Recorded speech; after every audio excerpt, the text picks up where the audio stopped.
ধন্যবাদ। আমি Farid Ahmed Nayan, Asian television staff reporter. Uttara press club একটি কাদামাটির মতো। এখন আমার কাছে ৩টি নির্বাচন, আমরা ২টি জমকালো নির্বাচন দেখেছি এবং একটি নির্বাচন হয়নি, সিলেকশনের মাধ্যমে সেটি গঠিত হয়। এই ৩ বছরে আমরা উত্তরা প্রেস ক্লাবের অনেক উত্থান পতন দেখেছি।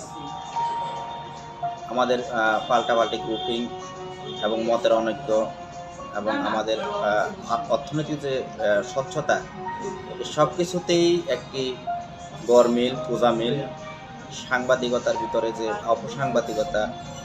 সভাপতি পদে প্রার্থী হয়েছি এই কারণে যে এইবার আমার কাছে মনে হয়েছে যে কয়েকজন প্রার্থী আছে আমার সমমনা, আমি মনে হয় উত্তরা প্রেস ক্লাবের সভাপতি পদটাকে আমি ওন করতে পারি। যে আসলে আমি সভাপতি হলে কি করব। প্রেস ক্লাবের নিজস্ব একটা ওয়েবসাইট তৈরি করা আমার একটা প্ল্যানিং আছে এবং আমাদের যে উত্তরা কেন্দ্রিক যে রিপোর্টগুলো হবে সেটা আমাদের প্রচারিত, আমাদের নিজস্ব একটা আর্কাইভ থাকবে, যে কোনো সদস্য যে নিউজগুলো আমরা রাখতে পারি। প্রেস ক্লাবের পক্ষ থেকে ৩ সদস্যের একটি কুইক রেসপন্স টিম গঠিত হবে। এই টিম বিপদে আপদে তাৎক্ষণিকভাবে বিপদগ্রস্ত প্রেস ক্লাব সদস্যদের পাশে দাঁড়াবে।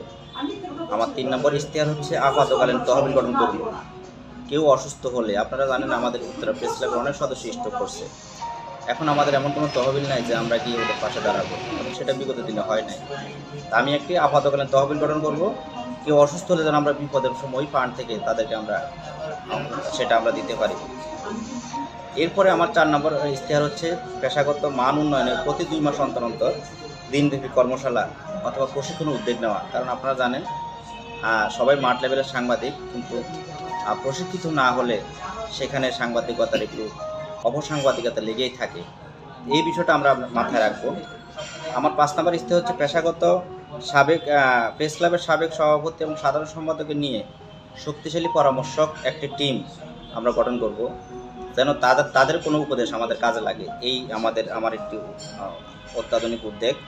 এরপর ৬ নম্বর হচ্ছে উত্তরা জনপদ নিয়ে সেরা রিপোর্ট প্রস্তুতকারী ৩ জনকে, অনলাইন হোক, টিভি হোক এবং প্রিন্ট মিডিয়া হোক, তাকে আমরা সেরা রিপোর্টার হিসাবে আমরা প্রতি বছর অন্তর অন্তর তাকে পুরস্কৃত করব। এটি আমার হচ্ছে ৬ নম্বর একটি ইশতেহার।